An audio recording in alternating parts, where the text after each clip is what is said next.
പ്രധാന വാർത്തകൾ. K P. Udayabhanu CPIM Pathanamthitta ജില്ലാ സെക്രട്ടറി അയക്കും. മത്സരത്തിനില്ലെന്ന് എ. പത്മകുമാർ സംസ്ഥാന നേതൃത്വത്തെ അറിയിച്ചു. കാസർഗോഡ് ജില്ലാ സമ്മേളനത്തിന് നാളെ തുടക്കം.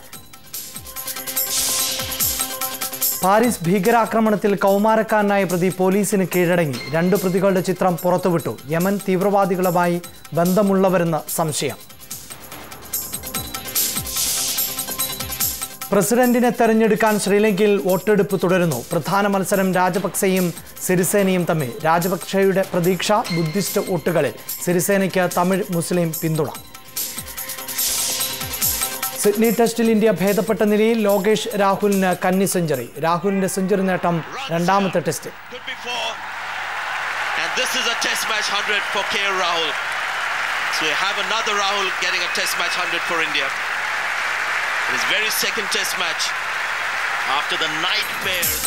സ്പാനിഷ് കപ്പിലും റയൽ മാഡ്രിഡിന് തിരിച്ചടി. ആദ്യപാദ പ്രീ ക്വാർട്ടറിൽ അത്ലറ്റിക്കോ മാഡ്രിഡിനോട് തോറ്റത് എതിരില്ലാത്ത 2 ഗോളിന്.